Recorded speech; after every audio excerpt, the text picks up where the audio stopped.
Hey Valve Bouncers, welcome to the latest episode of the Valve Bounce. I'm your host Steve. Damo.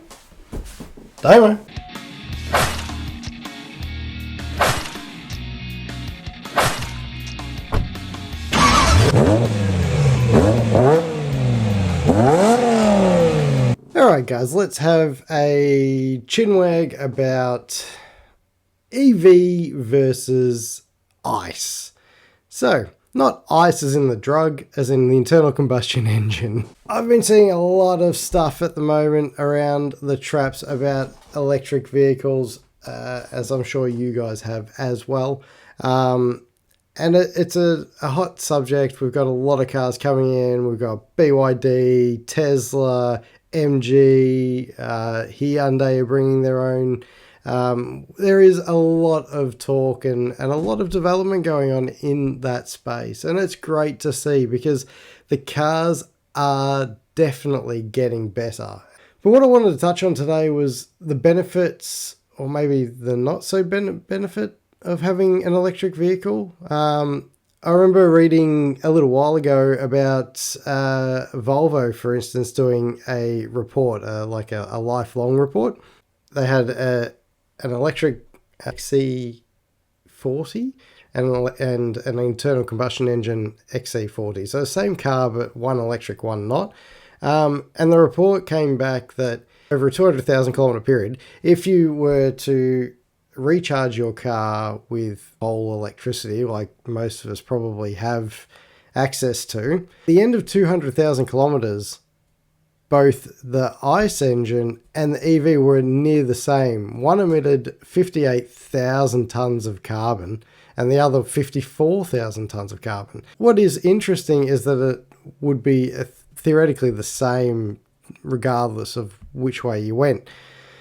And then there was two other parts of this report where the electric car was recharged on a wind and I believe a solar. It might have been solar. Don't quote me on that.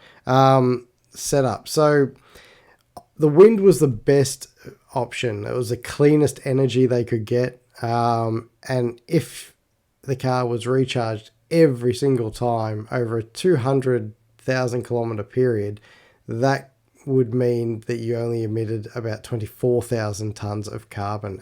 But equally, which wasn't on this report, I'll add, is the option of synthetic fuels. P1 fuels at the moment are the only ones that I'm really aware of that can give you a fully carbon neutral synthetic fuel. Now, the benefits to that are when you fuel your car, it's a carbon neutral fuel. So they use obviously wind technology to take the carbon out of our atmosphere and regenerate it into fuel to put back into the car. So this means that we're taking the same amount out of the atmosphere as we're putting back in. So not harming or effectively bettering anything. But it does mean that over the life cycle of an ICE engine, if you were to be able to fill that car over that period of time, just on this new synthetic fuel, well then you'd probably be under 20,000 tons of carbon emitted in total over that 200,000 kilometer period. So why aren't we having a discussion about how we can actually bring a fully synthetic fuel into mainstream?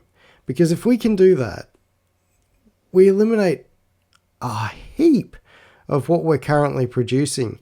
Because what we still need to remember is we have 1.3 billion, 1.3 billion ICE vehicles still on the road. So what's going to happen to those after 2035? Well, nothing. They're still going to be here. So we still need to find a solution.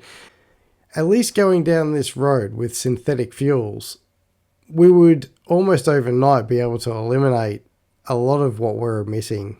And that is great news. The problem is we can't do it to the masses.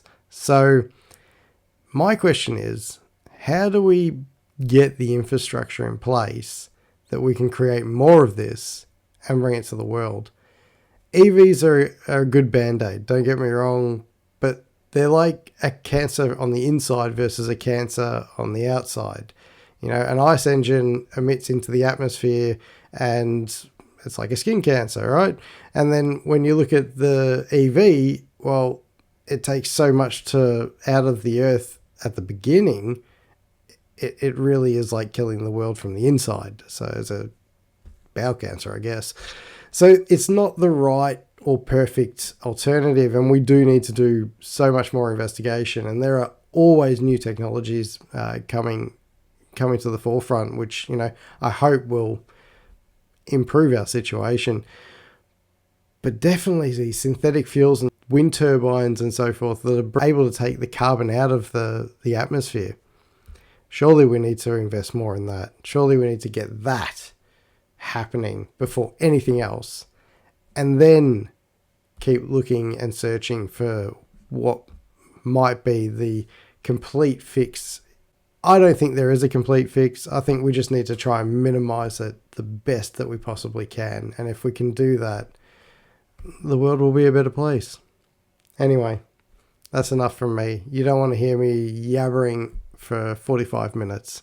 So, as always, guys, check out the Valve Bounce on all social platforms, and leave a comment below. What do you reckon? What should we be doing? Should it be synthetic fuels?